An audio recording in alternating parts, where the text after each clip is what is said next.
മലപ്പുറം താനൂരിൽ നിന്ന് 2 ദിവസം മുന്നേ 2 കുട്ടികളെ കാണാനില്ലായിരുന്നു. അവരെ ഇപ്പൊ ഇന്ന് രാവിലെ കണ്ടുപിടിച്ചിട്ടുണ്ടായിരുന്നു. മുംബൈ റെയിൽവേ സ്റ്റേഷനിൽ നിന്നായിരുന്നു കണ്ടുപിടിച്ചിട്ടുണ്ടായിരുന്നത്.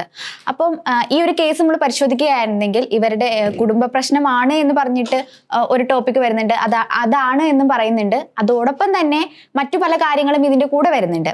ശരിക്കുള്ള റീസൺ എന്താണ്, ഇവർ വീട് വിട്ട് ഇറങ്ങി പോകാനുള്ള റീസൺ എന്താണെന്ന് പറഞ്ഞിട്ടില്ല. പിന്നെ ഇവരുടെ പരീക്ഷ, ഇവർ +2 വിദ്യാർത്ഥികളായിരുന്നു. ആ സമയത്ത് വീട്ടിൽ പരീക്ഷ ഉണ്ടെന്ന് പറഞ്ഞിട്ടാണ് വീട്ടിൽ നിന്നും ഇറങ്ങി പോകുന്നത്. പിന്നീട് ഇവര് സ്കൂളിൽ അന്വേഷിക്കുമ്പോഴത്തേക്ക് സ്കൂളിൽ കുട്ടികൾ എത്തിയിട്ടില്ല. അപ്പോൾ അങ്ങനെയാണ് വീട്ടുകാർ അറിയുന്നത് ഈ കുട്ടികൾ കാണാനില്ല എന്ന വിവരം. പിന്നീട് പോലീസും മറ്റു അധികൃതരും എല്ലാവരും കൂടി ചേർന്നിട്ട് അന്വേഷണം ആരംഭിക്കുകയും 2 ദിവസത്തോളം അതിനെ കുറിച്ചിട്ട് ഒരു ഐഡിയയും ഇല്ല അവരെവിടെയാണെന്ന്. പിന്നീടുള്ള അന്വേഷണത്തിൽ ഒരു യുവാവും ഇവരുടെ കൂടെ ഉണ്ടെന്ന് കണ്ടുപിടിക്കുകയായിരുന്നു. 2 പെൺകുട്ടികളുടെ കൂടെ ഒരു യുവാവും ഉണ്ടെന്ന്. ആ യുവാവ് ഇവരുടെ ഇൻസ്റ്റഗ്രാം ഫ്രണ്ട് ആയിരുന്നു. അപ്പം ഇവരുടെ ഈ ഒരു ഇതില് ആ ഒരു ഇൻസ്റ്റാഗ്രാം ഫ്രണ്ട് എങ്ങനെ വന്നു, അല്ലെങ്കിൽ ഒരു ഫ്രണ്ട്ഷിപ്പ്, അതായത് ഒരു സോഷ്യൽ മീഡിയ ഫ്രണ്ട്ഷിപ്പിന്റെ പേരില് ഇങ്ങനെ 2 കുട്ടികൾ പോവുകയാണെന്ന് പറയുമ്പോൾ ആൾക്ക് സപ്പോർട്ട് ചെയ്ത് നിൽക്കാൻ വേണ്ടിയിട്ട് ഇവർ തമ്മിൽ എന്ത് ബന്ധമാണുള്ളത്?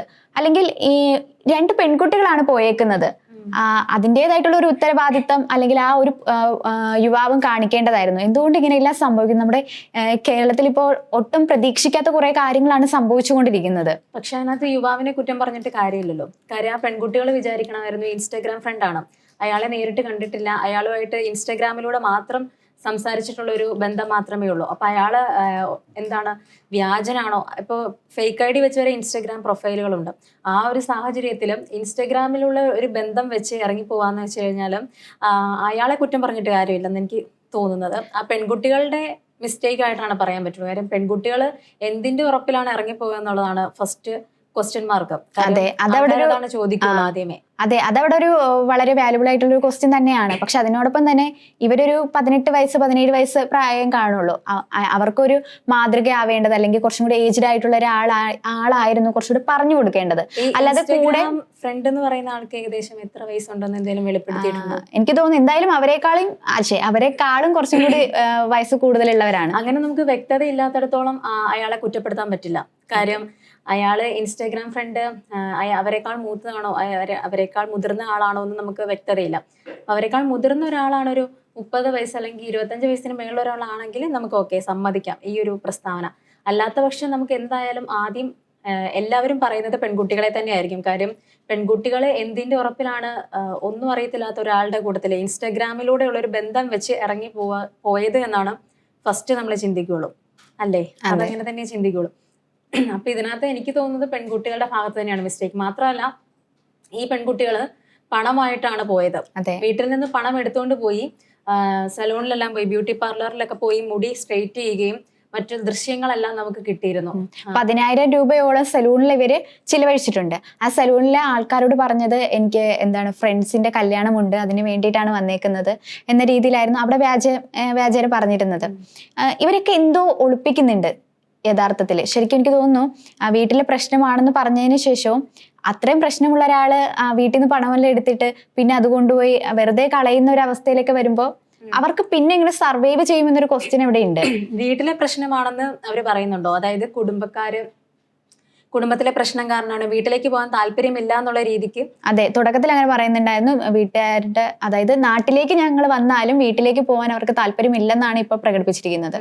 അപ്പൊ ഒരുപക്ഷെ വീട്ടിലത്തെ അവരെ എന്തെങ്കിലും കാര്യത്തിന് വിമർശിച്ചിട്ടുണ്ടായിരിക്കാം. അപ്പൊ അത് അവർക്ക് ദഹിക്കാത്തത് കൊണ്ട് തന്നെ അവർ അതിനെ എതിർക്കുന്നതായിരിക്കാം. ഒരുപക്ഷെ അവർ ആഗ്രഹിക്കുന്ന എന്തെങ്കിലും കാര്യങ്ങൾ, ഈ പറഞ്ഞ ബ്യൂട്ടി പാർലറിൽ പോകാൻ തന്നെയാണെങ്കിലും ചിലപ്പോൾ ഒരുപക്ഷെ വീട്ടുകാർ എതിർത്തുന്നിരിക്കും. ഫസ്റ്റ് ടൈം നമ്മൾ ചോദിക്കുമ്പോൾ ഇത്രയും എമൗണ്ട് കൊടുക്കേണ്ട കാര്യങ്ങൾ വരാൻ നേരത്ത് വീട്ടുകാർ എതിർക്കുന്ന ഒരു സാഹചര്യം വരുമ്പോൾ അതിനോട് അന്നേരം തന്നെ ദേഷ്യപ്പെട്ടിറങ്ങുന്ന ചില കുട്ടികളുണ്ട്. ഈ സെയിം സിറ്റുവേഷൻ എൻ്റെ 2 ഫ്രണ്ട്സ് ചെയ്തിട്ടുണ്ട്.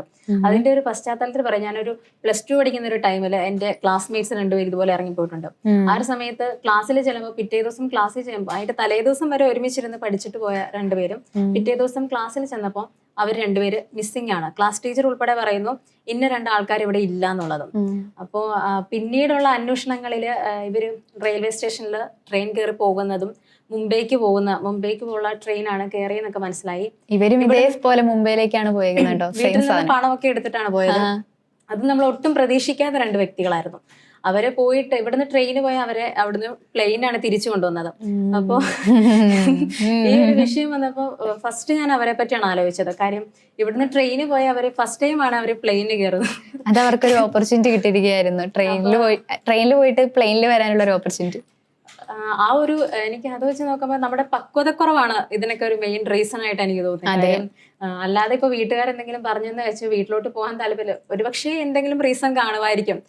ഇതുപോലെ വീട്ടിലെ അത് ഓരോ സാഹചര്യം, ഇപ്പൊ വീട്ടിലെ സാഹചര്യങ്ങൾ പരിശോധിച്ച് കഴിഞ്ഞാലോ അല്ലെങ്കിൽ അയൽവക്കം നിവാസികളോടൊക്കെ ചോദിച്ചു കഴിഞ്ഞാൽ ഈ വീട്ടിൽ എന്തെങ്കിലും പ്രശ്നങ്ങൾ നടക്കുന്നുണ്ടോ, കുട്ടികളുമായിട്ട് എന്തെങ്കിലും പ്രശ്നങ്ങൾ നടക്കുന്നുണ്ടോ എന്നൊക്കെ അപ്പൊ അറിയാൻ പറ്റും. ഇനി അതല്ല, നോർമലി ഒരു വീട്ടിൽ നടക്കുന്ന പോലത്തെ ഒരു വഴക്കോ ബഹളോ ഒക്കെ ആണെങ്കിൽ അത് സ്വാഭാവികമാണ്. അതിനെ വലിയൊരു പ്രശ്നമായിട്ട് നമുക്ക് ഏറ്റെടുക്കാൻ പറ്റില്ല. ഇപ്പം കുട്ടികളുടെ ഒരു പക്വതക്കുറവ് തന്നെയാണ് ഇങ്ങനെ ഇറങ്ങിപ്പോയതെന്നാണ് എനിക്ക് തോന്നുന്നത്. തീർച്ചയായിട്ടും. കാരണം ഈ ഒരു ഏജ് എന്ന് പറയുമ്പോൾ നമുക്ക് ആര് നമ്മളെ എന്ത് പറഞ്ഞാലും അതധികം അംഗീകരിക്കാൻ മനസ്സുള്ളതല്ല ഈ ഒരു ഏജിലുള്ളവർക്ക്. അവരതിനെ എഗെയിൻസ്റ്റ് ആയിട്ട് നിൽക്കത്തേ ഉള്ളൂ. എന്ത് പറഞ്ഞാലും അതിനെ എഗെയിൻസ്റ്റ് ആയിട്ട് ചെയ്യുക, അല്ലെങ്കിൽ അതിനെതിരെ പ്രതികരിക്കുക, അങ്ങനെയുള്ളൊരു പ്രായമാണ്.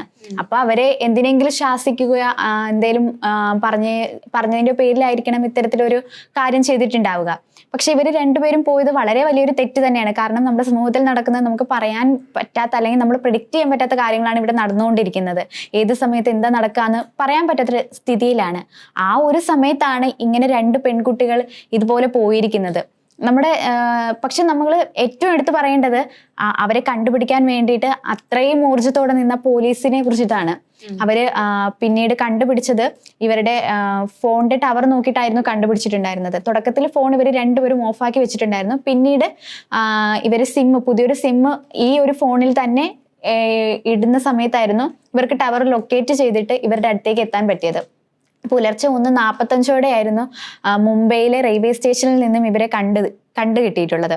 അപ്പം അത്രയും ഒരു ഊർജ്ജത്തോടെ നിന്ന പോലീസുകാര്, അവർക്കറിയാം ഇതിന്റെ ഒരു സീരിയസ്നെസ്. ഈ പെൺകുട്ടികളെ ഈ മുംബൈ അറിയാൻ വയ്യാത്തൊരു സ്ഥലത്താണ്, കയ്യിൽ പൈസ ഇല്ലെങ്കിൽ പിന്നെ അവർ എന്ത് ചെയ്യുമെന്ന് പറയുന്ന ഒരു ക്വസ്റ്റ്യൻ ഉണ്ട്.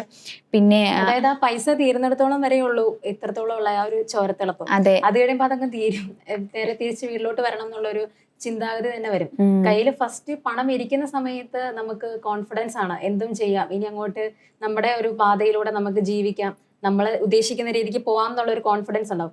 നേരെ മറിച്ച് ആ പൈസ ഓരോ ദിവസം കഴിയുന്നവരും തീരുവാണ്. അത് തീർന്നു കഴിയാൻ നേരത്ത് പിന്നെ നേരെ തിരിച്ച് വന്ന വഴിക്ക് തന്നെ പോകേണ്ടി വരും. അതാണ് യാഥാർത്ഥ്യം, അതാണ് സംഭവിക്കുകയുള്ളൂ. അതെ. പിന്നെ നമ്മൾ വേറൊരു കേസ് നോക്കുകയാണെങ്കിൽ നമുക്ക് തിരുവനന്തപുരത്തോ എവിടുന്നാണ്ട് ഇതുപോലൊരു കുഞ്ഞു കുട്ടീനെ ആയിട്ടുണ്ടായിരുന്നു. അപ്പൊ കണ്ടുപിടിക്കാൻ വേണ്ടിയിട്ട് പോലീസ് ഭയങ്കര എല്ലാവരും കൂടി ഒത്തൊരുമയോടെ നിന്നിട്ട്, കേരളക്കരയും അല്ലാതെയും പുറത്തുനിന്നായാലും അങ്ങനെ ഒരുപാട് പേര് നിന്നിട്ട് ആ കുട്ടീനെ കണ്ടുപിടിച്ചിട്ടുണ്ടായിരുന്നു. അപ്പൊ അതുപോലെ എല്ലാവരും അത്രയും ആർജവത്തോടെ നിന്നിട്ടുള്ള ഒരു കേസായിരുന്നു ഇതും. ഈ രണ്ട് പെൺകുട്ടികളെ എന്തായാലും കണ്ടുപിടിക്കാൻ സാധിച്ചു. അത് വളരെ വലിയൊരു കാര്യം തന്നെയാണ്.